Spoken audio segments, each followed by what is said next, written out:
Dans la vie, il existe deux catégories de choses. Celle sur laquelle tu as un réel pouvoir et l'autre, tu n'as aucun pouvoir. Celle qui t'échappe toujours, peu importe ta force, ta motivation, ton pouvoir, elle t'échappe toujours. Nous vivons dans un monde deux à la fois. Celle dans laquelle tu peux contrôler, créer, influencer et agir. Et pourtant l'autre, que tu n'as aucun pouvoir. Tu ne peux pas le mettre, mais tu es juste un visiteur ou un spectateur. Quelle que soit la chose que tu peux faire, tu ne peux pas influencer ça. Donc c'est quelque chose qui est hors de ton zone de contrôle. Dans cette vidéo, on va essayer de définir ou de redimensionner les frontières. Celles que tu as le véritable pouvoir de contrôler et celles que tu n'as aucune influence, aucun pouvoir sur ça. Donc ici, on va commencer avec les choses dans lesquelles tu n'as aucun contrôle. Beaucoup de gens font la confusion entre les choses qu'ils peuvent contrôler et les choses qu'ils ne peuvent pas contrôler. La première chose qu'on ne peut pas contrôler, c'est le comportement des autres. Donc tu peux inspirer quelqu'un, tu peux l'influencer, tu peux le conseiller. Donc tu peux tout faire à ton pouvoir. Mais son comportement, ça ne dépend pas de toi. Donc c'est quelque chose que tu ne peux pas contrôler. C'est la première des choses. La deuxième des choses, c'est le passé. En fait, notre passé, on ne peut pas le contrôler. C'est-à-dire, on a vécu et qu'il est passé. Donc, le passé reste quelque chose qu'on ne peut pas le contrôler. On peut, en fait, c'est comme un musée. Tu peux entrer, regarder, apprendre des erreurs, mais tu ne peux pas toucher ou modifier quelque chose là, en fait. Donc, le passé, il est là pour qu'on apprenne de lui et qu'on n'a aucun pouvoir de contrôler ou modifier quelque chose en ça. La troisième des choses qu'on ne peut pas contrôler, c'est le jugement des autres. C'est-à-dire, quelle que soit la chose que tu fais, il y a des gens qui sont là à te critiquer. Bon, on essaie de faire la différence entre les critiques positives et les critiques négatives. Donc, quelle que soit la chose que tu fais, il y a des gens qui vont parler de ça. Mais donc, tu n'as pas un réel pouvoir sur le jugement des autres. Quand je parle des jugements des autres, une anecdote, il y avait un père avec son fils, ils ont un âne. Ils partaient quelque part, le père montait sur l'âne et laissait l'enfant marcher à pied. Arrivé devant un groupe de personnes, ces gens-là, ils ont dit, mais comment ce père n'a pas de pitié envers son fils? Il monte sur l'âne et laisse son petit ou son fils marcher. Donc dès que le père a entendu ça, il est descendu de l'âne et il a fait monter l'enfant. En plus, ils sont passés devant un autre groupe de personnes. Ce groupe de personnes dit, ouais, mais quel enfant impoli. Il ne respecte même pas son père. Au lieu de laisser son vieux monter sur l'âne, il monte et il laisse son père marcher. Donc dès qu'ils ont entendu ça, ils sont montés tous les deux sur l'âne. Et arrivés devant un autre groupe de personnes, ces gens disent, mais comment ces deux personnes n'ont aucune pitié envers cet âne-là?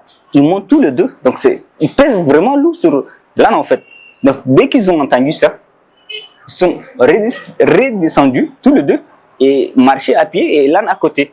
Arrivés devant un autre groupe de personnes, ces gens-là ont dit, mais comment ces deux personnes sont vraiment bêtes? Ils ont un âne, mais ils marchent à pied. Quelle que soit la chose que tu fais, il y a des gens qui sont là à parler. Donc, tu n'as pas un pouvoir sur le jugement des autres. Donc, quelle que soit la chose que tu fais, les gens vont te juger, donc tu vas l'accepter et continuer. Donc, il existe un tas de choses dans ce monde qu'on n'a pas un réel contrôle. Par exemple, la pluie, la météo, toute autre chose. Donc, juste que de prendre conscience que certaines choses, on n'a pas un réel pouvoir sur ça. Après avoir vu les choses qu'on n'a pas un contrôle dessus, donc quelles sont les choses qu'on a vraiment le contrôle dessus? La première des choses, c'est ta réaction.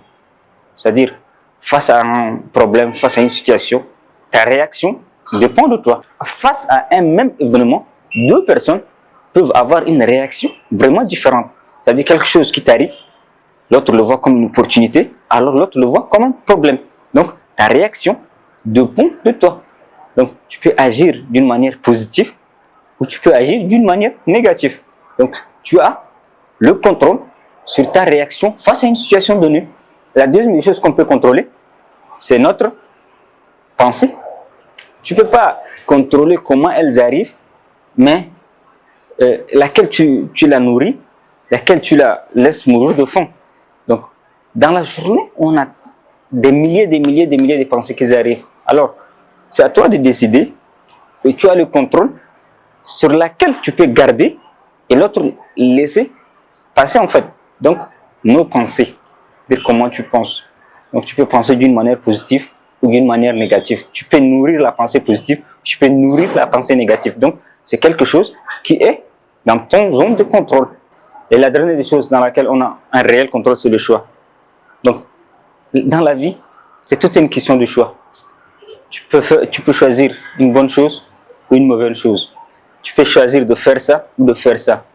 Par exemple, choisir d'étudier, apprendre ou bien de dormir. Donc, dans la vie, toute une question de choix. Donc, tu as le 100% le choix de faire les choses qui te poussent à devenir meilleur, avancer, ou des choses qui te bloquent et t'empêchent de grandir et devenir une meilleure personne. Le fait de prendre conscience qu'il y a des choses qu'on a un réel contrôle et d'autres qu'on n'a aucun contrôle. Il y a de cela une semaine, je crois, il y a mon ami qui m'a parlé qu'il était renvoyé du contrôle ou le devoir à l'université, que l'enseignant l'a fait renvoyer de la salle et qu'il a une note de 0. Donc, c'est-à-dire qu'il a 0 sur le contrôle. Et il m'a dit qu'il était en colère durant toute la journée.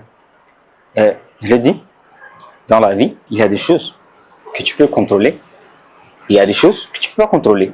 Donc, le fait que le professeur te renvoie de la salle, tu n'as aucun contrôle sur ça. Donc, essayons de voir l'autre côté de la chose. Quelle est la chose dans laquelle tu as un réel contrôle? Donc, je lui ai dit, donc, le devoir c'était sur combien? Il m'a dit c'est sur 30. Alors, l'examen c'est sur combien? Il m'a dit c'est sur 70. Donc, tu as un réel contrôle sur le 70 là. Donc, qu'est-ce que tu peux faire pour ne pas échouer? Donc, il m'a dit d'étudier, de travailler sur ce que j'ai le contrôle. Je lui ai fait comprendre que le fait que le professeur le renvoie de la salle est hors de son zone de contrôle. Et donc, ce qui est sur son zone de contrôle, c'est d'étudier, de travailler pour avoir un bon résultat. Donc, vu que je l'ai amené à voir la situation d'une autre manière, ça l'a apaisé et que toute cette haine et tout ce dérangement, la colère, c'est parti. Je dis ça, je ne suis pas un expert, non, en fait. Je suis juste quelqu'un qui a appris quelque chose et qui veut partager ça avec les autres.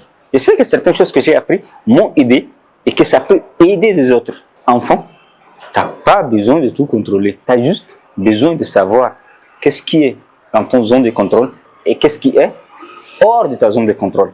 Donc, le fait de prendre conscience que certaines choses sont dans notre contrôle et certaines choses ne sont pas dans notre contrôle te permet de développer certaines caractéristiques pour devenir une meilleure personne. Concentre-toi sur ce que tu peux contrôler et lâcher prise sur les choses dans lesquelles on n'a aucun pouvoir, on n'a aucun contrôle. Si cette vidéo t'a plu, partage-la avec quelqu'un qui en a vraiment besoin et dis-moi en commentaire quelle est la chose dans laquelle tu as un réel contrôle. Et je vous remercie.